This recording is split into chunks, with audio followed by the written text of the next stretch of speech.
I guess we've begun. Welcome to Book 3 of A Farewell to Arms by Ernest Hemingway.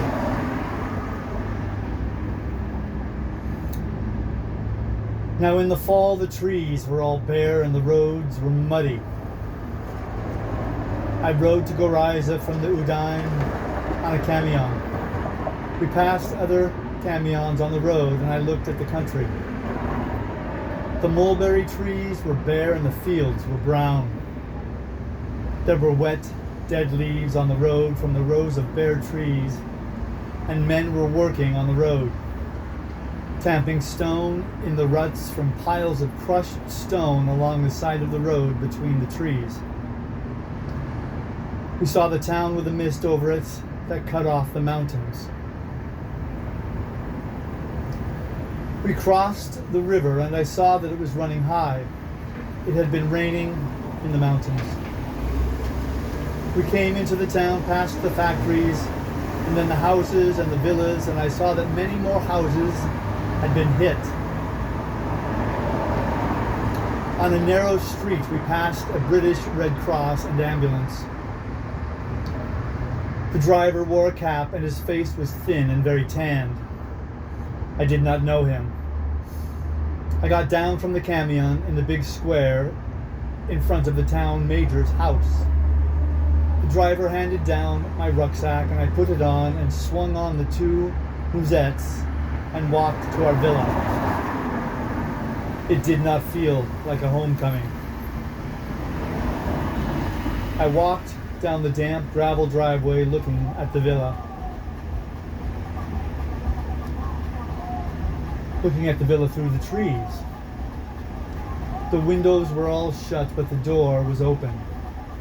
I went in and found the major sitting at a table in the bare room with maps and typed sheets of paper on the wall. "Hello," he said. "How are you?" He looked older and drier. "I'm good," I said. "How is everything?" "It's all over," he said. "Take off your kit and sit down." I put my pack and the two mousettes on the floor and my cap on the pack. I brought the other chair over from the wall and sat down by the desk. "It's been a bad summer," the major said. "Are you strong now?" "Yes."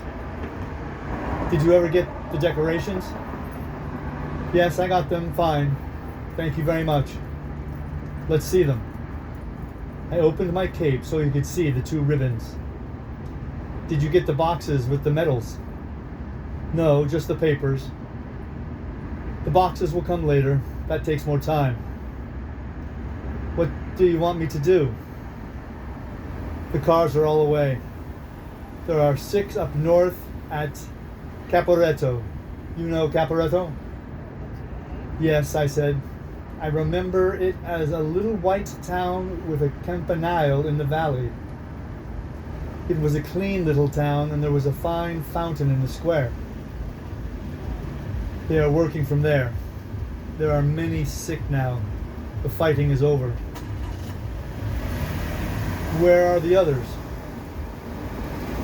"There are 2 up in the mountains and 4 still on the Benciza. The other 2 ambulance sections are in the Carso with the Third Army." "What do you wish me to do?" "You can go and take over the 4 cars on the Benciza if you like. Chino has been up there a long time. You haven't seen it up there, have you?" "No. It was very bad. We lost 3 cars. I heard about it." "Yes, Rinaldi wrote you." "Where is Rinaldi?" "He is here at the hospital. He has had a summer and fall of it." "I believe it." "It has been bad," the major said. "You couldn't believe how bad it's been. I've often thought you were lucky to be hit when you were." "I know, I was." "Next year will be worse," the major said. "Perhaps they will attack now. They say they are to attack, but I can't believe it. It is too late. You saw the river? Yes, it's high already. I don't believe they will attack now that the rains have started. We will have the snow soon. What about your countrymen? Will there be other Americans besides yourself? They are training an army of 10 million. I hope we get some of them. But the French will hog them all.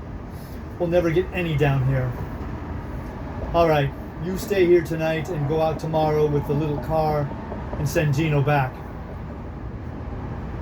I'll send somebody with you that knows the road. Gino will tell you everything. They are shelling quite a little still, but it is all over. You will want to see the Bencisa. I'm glad to see it. I'm glad to be back with you again, Signor Maggiore. He smiled. You are very good to say so. I'm very tired of this war. If I was away, I do not believe I would come back. Is it so bad?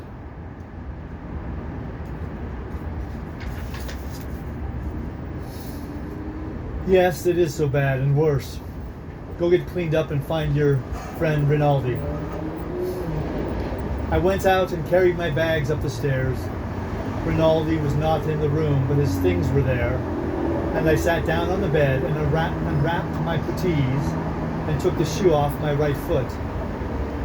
Then I lay back on the bed. I was tired, and my right foot hurt.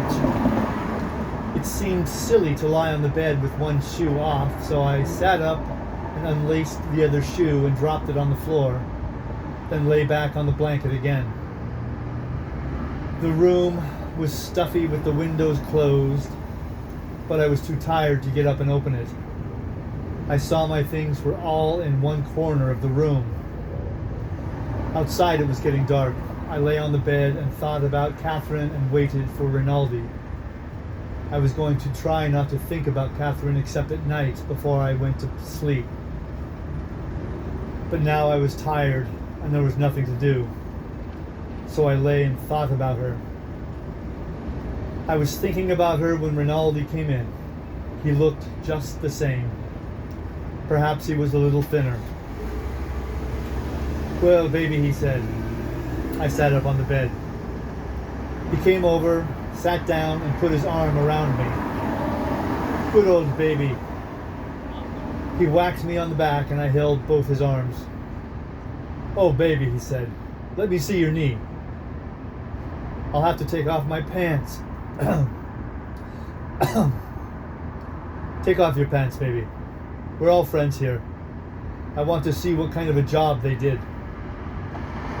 I stood up, took off the breeches, and pulled off the knee brace. Rinaldi sat on the floor and bent the knee gently back and forth. He ran his finger along the scar, put his thumbs together over the kneecap, and rocked the knee gently with his fingers. Is that all the articulation you have? Yes. It's a crime to send you back. They ought to get complete articulation. It's a lot better than it was. I was stiff as a board. Rinaldi bent it more. I watched his hands. He had fine surgeon's hands. I looked at the top of his head, his hair shiny and parted smoothly. He bent the knee too far. Ouch, I said. You ought to have some treatment on it with the machines, Rinaldi said. It's better than it was. I see that, baby. This is something I know more about than you. He stood up and sat down on the bed. The knee itself is a good job. He was through with the knee. Tell me about everything. There's nothing to tell, I said. I've led a quiet life. You act like a married man, he said. What's the matter with you? Nothing, I said. What's the matter with you? This war is killing me, Rinaldi said. I am very depressed by it. He folded his hands over his knee. Oh, I said. What's the matter? Can't I even have human impulses? No, I can see you've been having a fine time. Tell me. All summer and all fall I've operated. I work all the time. I do everybody's work. All the hard ones, they lead to me. By God, baby, I'm becoming a lovely surgeon. That sounds better. I never think. No, by God, I don't think. I operate. That's right. But now, baby, it's all over. I don't operate now, and I feel like hell. This is a terrible war, baby. You believe me when I say it. Now you cheer me up. Did you bring the phonograph records? Yes. They were wrapped in paper in a cardboard box in my rucksack. I was too tired to get them out. Don't you feel good yourself, baby? I feel like hell.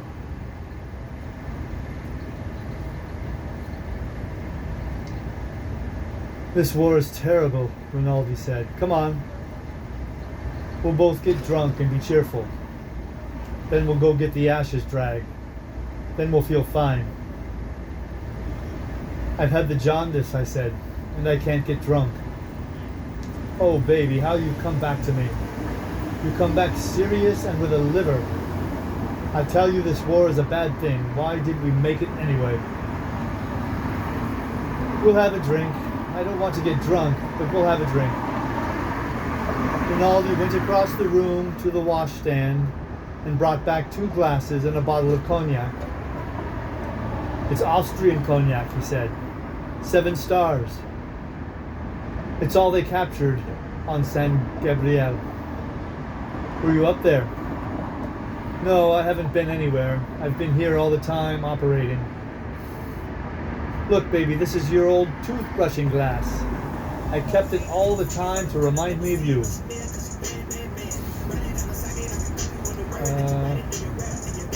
To remind you to brush your teeth.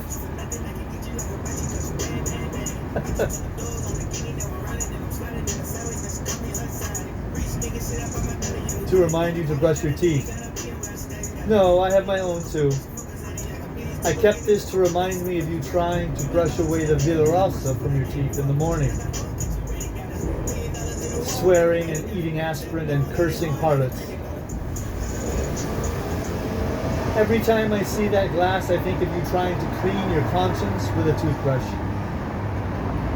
He came over to the bed. Kiss me once and tell me you're not serious. I never kiss you, you're an ape. I know, you are the fine, good Anglo-Saxon boy, I know. You are the remorse boy, I know. I will wait till you see the Anglo-Saxon brushing away harlotry with a toothbrush. Put some cognac in the glass. We touched glasses and drank. Rinaldi laughed at me. I will get you drunk and take out your liver and put you in a good Italian liver and make you a man again. I held the glass for some more cognac. It was dark outside now. Holding the glass of cognac, I went over and opened the window. The rain had stopped falling. It was colder outside and there was a mist in the trees. Don't throw the cognac out the window, Rinaldi said. If you can't drink it, give it to me. Go something yourself, I said.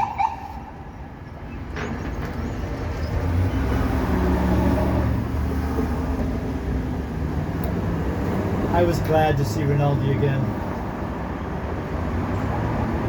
He had spent 2 years teasing me and I had always liked it. We understood each other very well. Are you married? He asked from the bed. I was standing against the wall by the window. Not yet. Are you in love? Yes. With that English girl? Yes. Poor baby. Is she good to you? Of course. I mean, is she good to you, practically speaking? Shut up. I will. You will see I am a man of extreme delicacy. Does she... Renan, I said, please shut up. If you want to be my friend, shut up. I don't want to be your friend, baby. I am your friend. Then shut up. All right. I went over to the bed and sat down beside Rinaldi. He was holding his glass and looking at the floor. You see how it is, Renan? Oh yes, all my life I encounter sacred subjects, but very few with you. I suppose you must have them too. He looked at the floor. You haven't any?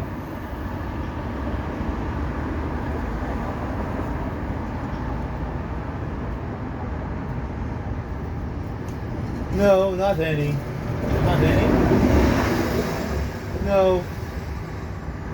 I can say this about your mother and that about your sister. And that about your sister, Rinaldi said swiftly. We both laughed. The old Superman, I said. I am jealous, maybe, Rinaldi said. No, you're not. I don't mean like that. I mean something else. Have you any married friends? Yes, I said. I haven't, Rinaldi said. Now, if they love each other? Not if they love each other. Why not? They don't like me. Why not? I am the snake. I am the snake of reason. You're getting it mixed. The apple was reason. No, it was the snake. He was more cheerful. You are better when you don't think so deeply, I said. I love you, baby, he said. You puncture me when I become great Italian thinker. But I know many things I can't say. I know more than you. Yes, you do. But you will have a better time. Even with remorse, you will have a better time. I don't think so. Oh yes, that is true. Already I am only happy when I am working. He looked at the floor again. You'll get over that. No, I only like two other things. One is bad for my work, and the other is over in half an hour or 15 minutes. Sometimes less. Sometimes a good deal less. Perhaps I have improved, baby. You do not know. But there are only the two things and my work. You'll get other things. No, we never get anything. We are born with all we have, and we never learn. We never get anything new. We all start complete.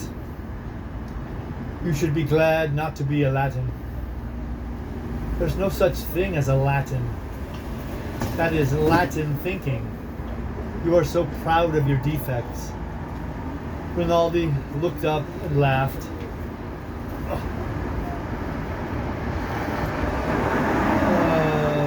Well, we'll stop, baby. I am tired from thinking so much. He had looked tired when he came in. It's nearly time to eat. I'm glad you're back. You are my best friend and my war brother. When do the war brothers eat? I asked. Right away. We'll drink once more for your liver's sake. Like St. Paul. You are inaccurate. That was wine and the stomach. Take a little wine for your stomach's sake. Whatever you have in the bottle, I said. For any sake you mention. To your girl, Rinaldi said. He held out his glass. All right. I'll never say a dirty thing about her. Don't strain yourself. He drank off the cognac. I am pure, he said. I am like you, baby. I will get an English girl too. As a matter of fact, I know your girl first, but she was a little tall for me. A tall girl for a sister. He quoted. You have a lovely pure mind, I said. Haven't I? That's why they call me Rinaldo Puramisio. Rinaldo Sporchamisio. Come on, baby. We'll go down to eat while my mind is still pure. I washed, combed my hair, and we went down the stairs. Rinaldi was a little drunk. In the room where we ate, the meal was not quite ready. I'll go get the bottle, Rinaldi said. We went off up the stairs.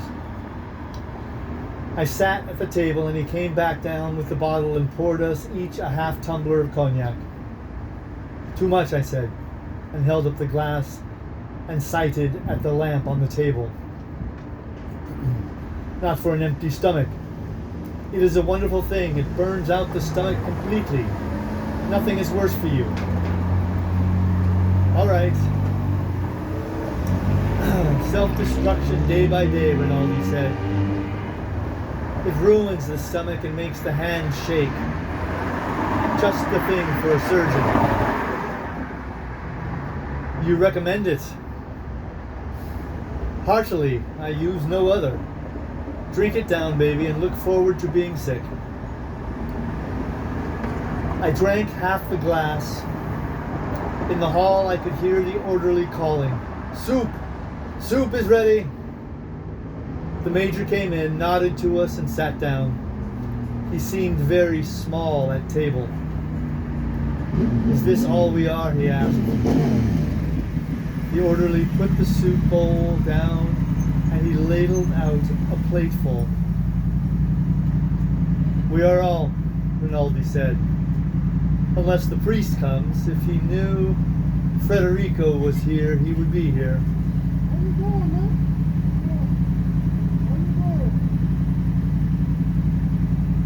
Where is he? I asked.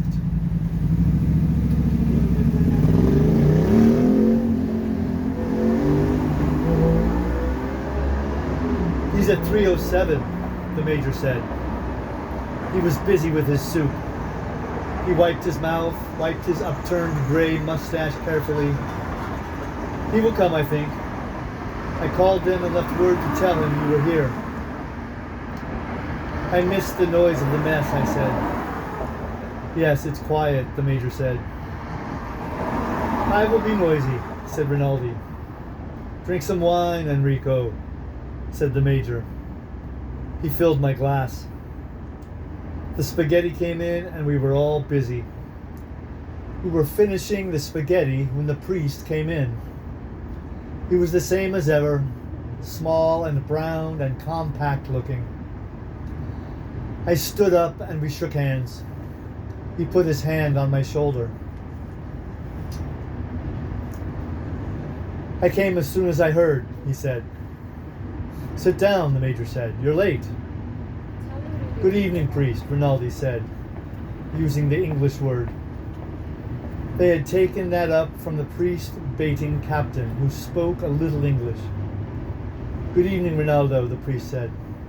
The orderly brought him soup, but he said he would start with the spaghetti. How are you? He asked me. Fine, I said. How have things been? Drink some wine, priest, Rinaldi said. Take a little wine for your stomach's sake. That's St. Paul, you know. Yes, I know, said the priest, politely. Rinaldi filled his glass. That's St. Paul, said Rinaldi. He's the one who makes all the trouble. The priest looked at me and smiled. I could see that the baiting did not touch him now. That's St. Paul, Rinaldi said. He was a rounder and a chaser, and then when he was no longer hot, he said it was no good. When he was finished, he made the rules for us, who are still hot. I don't know what that means. Isn't it true, Federico? The major smiled. We were eating meat stew now. I never discuss a saint after dark, I said. The priest looked up from the stew and smiled at me. There he is. Gone over with the priest, Rinaldi said. Where are all the good old priest baiters? Where is Cavalanti? Where is Grundy? Where is Cesar? Do I have to bait this priest alone without support? He is a good priest, said the major. He is a good priest, said Rinaldi, but still a priest. I try to make the mess like the old days. I want to make Federico happy. To hell with you, priest.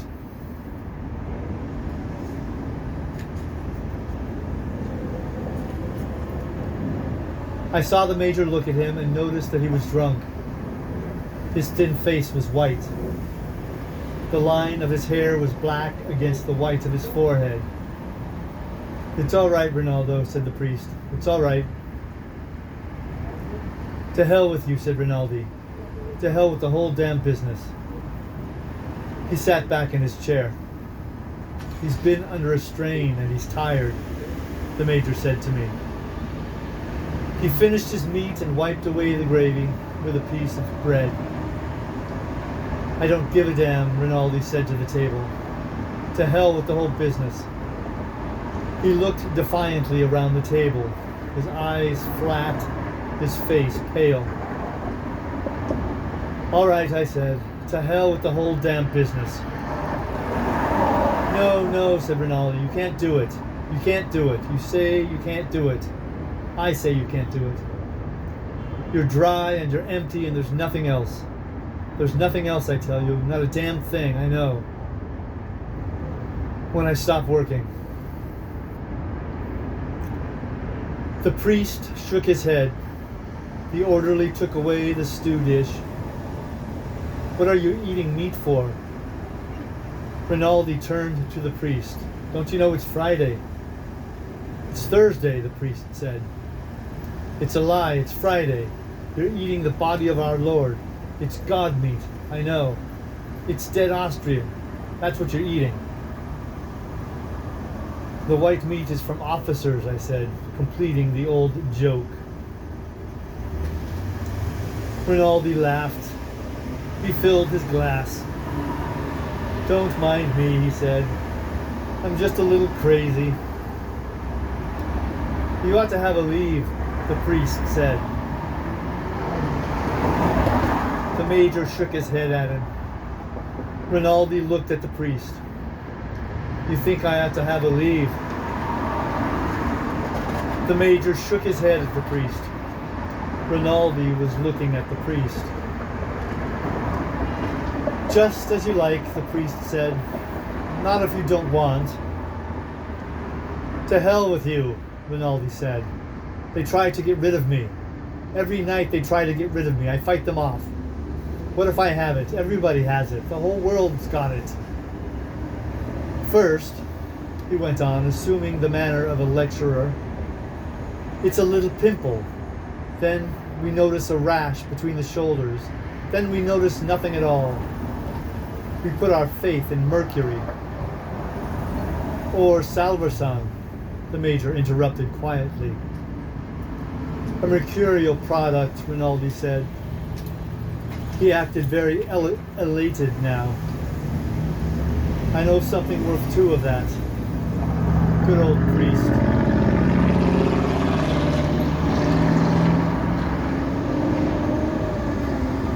Good old priest, he said. You'll never get it, baby. Baby will get it. It's an industrial accident.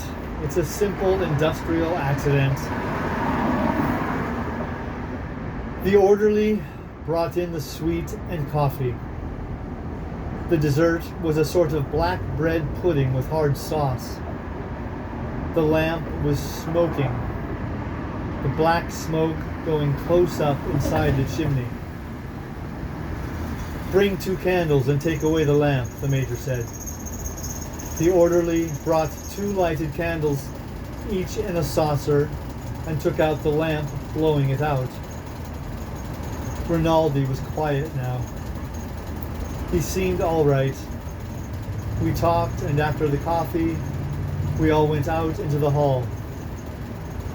You want to talk to the priest? I have to go into the town, Rinaldi said.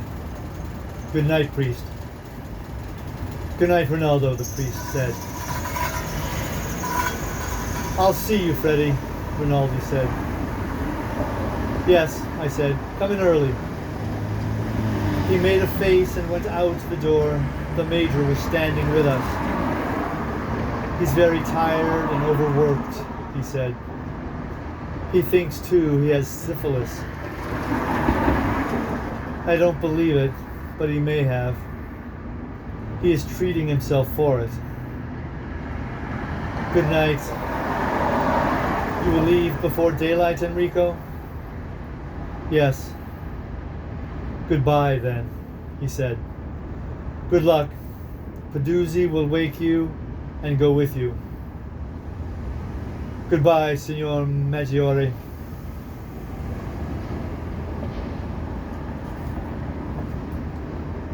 Goodbye. They talk about an Austrian offensive, but I don't believe it. I hope not. But anyway, it won't be here. Gino will tell you everything. The telephone works well now. I call it regularly. Please do. Good night.